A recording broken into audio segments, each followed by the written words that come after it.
नमस्कार, मेरा नाम है ओम प्रकाश यादव और आप देख रहे हैं वॉइस ऑफ रिपब्लिक। इस चुनाव में जीविका दीदियों को जो 10,000 रुपए दिए गए महिला रोजगार योजना के तहत, उस पर अब राजनीतिक, वैधानिक और नैतिक प्रश्न खड़ा होना शुरू हो गया है। विपक्षी दलों ने चुनाव आयोग से गुहार लगाई है कि इस संबंध में कार्रवाई की जाए, क्योंकि आदर्श आचार संहिता लगने के उपरांत पैसे को हस्तांतरित किया गया है, यानी महिलाओं के अकाउंट में पैसे भेजे गए हैं। आंकड़े ये बताते हैं कि यह एक सच्चाई है, यह एक तथ्य है कि महिलाओं के अकाउंट में जो राशि दी गई, उसके कारण बड़ी तादाद में महिलाओं ने वोट दिए। सो मच सो कि जीविका के सीईओ ने और ग्रामीण विकास विभाग के सचिव सहित अन्य उच्चाधिकारियों ने मीटिंगें की और ये सुनिश्चित किया कि बूथ पर जीविका दीदी के कुछ लोग बैठे, यानी कुछ जीविका दीदी बैठे वहां, बकायदा रजिस्टर रखा उन्होंने और उस पर्टिकुलर बूथ पर जितनी जीविका दीदियां थीं उन सबको फोन करके बुलाया गया और ये सुनिश्चित कराया गया कि वो वोट दे दें।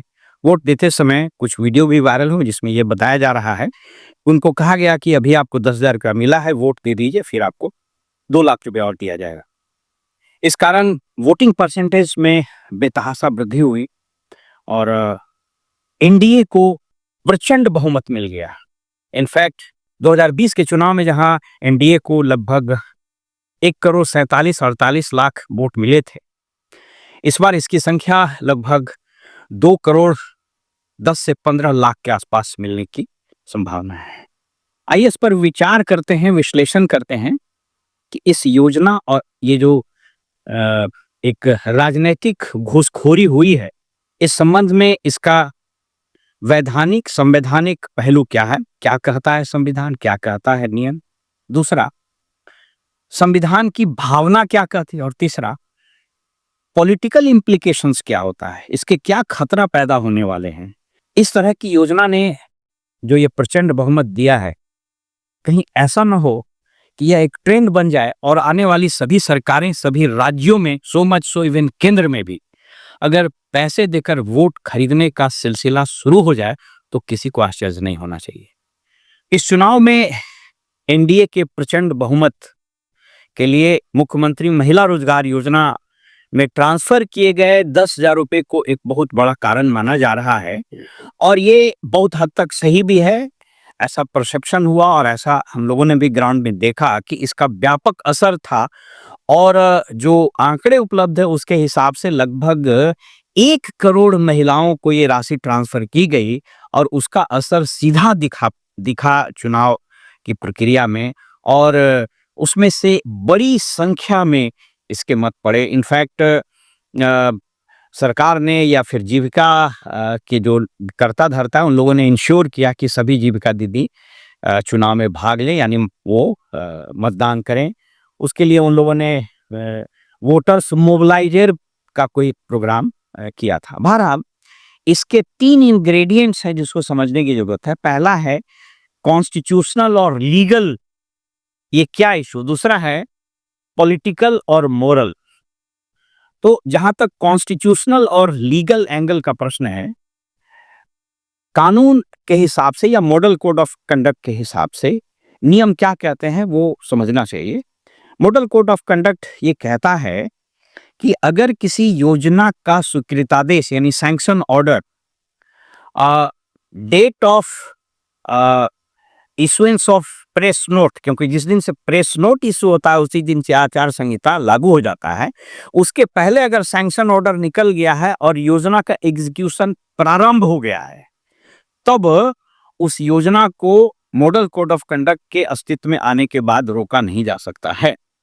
इसका मतलब ये हुआ कि अगर महिला रोजगार योजना का सैंक्शन ऑर्डर जो पहले निकल चुका था और अगर इसमें एक किस्त भी राशि या एक बार भी किसी को राशि, एक महिला को भी राशि दे दी गई, इसका मतलब इसका एग्जीक्यूशन प्रारंभ हो गया था, तो आप उसको रोक नहीं सकते थे। ये रहा लीगल स्टैंड। कॉन्स्टिट्यूशन क्या कहता है, तो कॉन्स्टिट्यूशन पहले आपको बता दें, ये कॉन्स्टिट्यूशन है हमारे हाथ में। कॉन्स्टिट्यूशन के आर्टिकल 324, 325, 326, 327, 328, 329 ए और बी ये इलेक्शन कमीशन के बारे में बात करता है। कॉन्स्टिट्यूशन में मॉडल कोड ऑफ कंडक्ट की कोई चर्चा नहीं है और as a matter of fact model code of conduct जो है it is not enforceable in the court of law. एक मॉडल कोड है, कोड ऑफ इथिक्स है। आर्टिकल 324 वगैरह को और बाकी आर्टिकल्स को भी एक्सप्लेन करते सुप्रीम कोर्ट ने कई एक मामले में कहा है कि there is an ocean of power with the election commission. Election commission को उसमें पर्याप्त अधिकार हैं और उन्हीं अधिकारों का प्रयोग करते हुए जो डायरेक्शंस वगैरह निकलते हैं वो निकाले जाते हैं। लेकिन यहाँ पर समझने वाली बात यह है कि कॉन्स्टिट्यूशन की भावना क्या थी। आपको एक चीज और बताते चलें कि ये जो इलेक्शन कमीशन है यह संविधान लागू होने के पहले अस्तित्व में आ गया था। शायद इसको बहुत लोग नहीं जानते हैं। 26 जनवरी 1950 तो संविधान अस्तित्व में आया, लेकिन इलेक्शन कमीशन यानी ये जो आर्टिकल्स हैं यह 25 जनवरी 1950 को ही अस्तित्व में आ गए थे। बहरहाल कॉन्स्टिट्यूशन की भावना यह है कि इलेक्शंस जैसे 324 में ही कहता है कि सुपरिटेंडेंस और कंडक्ट ऑफ इलेक्शंस वगैरह ये सब करना है चुनाव। भावना यह है कि सभी पॉलिटिकल पार्टीज को लेवल प्लेइंग फील्ड मिलना चाहिए। अब इस योजना के कारण लेवल प्लेइंग फील्ड में कमी हुई है। जो पार्टी इन पावर थी इसने पैसे दिए, ऑब्वियस है कि किस उद्देश्य से दिए होंगे, क्योंकि अगर ये योजना कंसीव की जानी थी तो साल भर पहले क्यों नहीं कंसीव की गई, ये सब प्रश्न तो उठेंगे। तो ये कॉन्स्टिट्यूशन के लेटर्स के अगेंस्ट तो नहीं है, लेकिन कॉन्स्टिट्यूशन के स्पिरिट के अगेंस्ट जरूर है। मोरालिटी या कॉन्स्टिट्यूशनल मोरालिटी ये कहती है कि अगर ये पार्टी इस तरह का कार्य अगर करेगी तब तो फिर इलेक्शन का जो फ्री फेयर और लेवल प्लेइंग फील्ड है वो विसिएट होगा। मेरी समझ ये कहती है कि इसके कारण जो प्रचंड बहुमत मिला है यह कहीं इस राज्य में या देश के अन्य राज्यों में या फिर केंद्र में भी इस ट्रेंड को न जन्म दे दे कि फिर चुनाव के ठीक पहले ऐसे स्कीम्स को सैंक्शन किए जाए और राशि का डिसबर्समेंट कर दिया।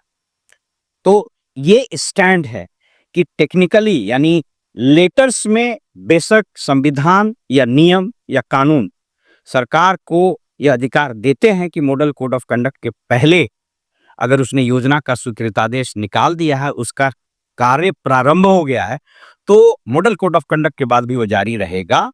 लेकिन यहां पर दिगर बात यह है कि कॉन्स्टिट्यूशन की भावना, कॉन्स्टिट्यूशनल मोरालिटी, पॉलिटिकल मोरालिटी जो अब नहीं रहा इस देश में दुर्भाग्य से, वो ये कहता है कि ऐसी योजनाओं पर विचार हो और चुनाव आयोग को पर्याप्त अधिकार है कि इस तरह का कोई प्रोविजन, इस तरह का कोई रेगुलेशन लाए जिस पर ये रोक लग सके।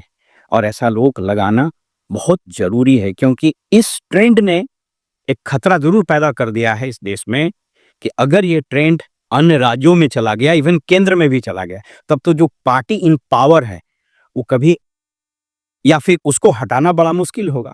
और दूसरी चीज कि इलेक्शन में सभी पॉलिटिकल पार्टीज को समान अधिकार, लेवल प्लेइंग फील्ड मिले, यह सुनिश्चित करना भी चुनाव आयोग का कार्य है।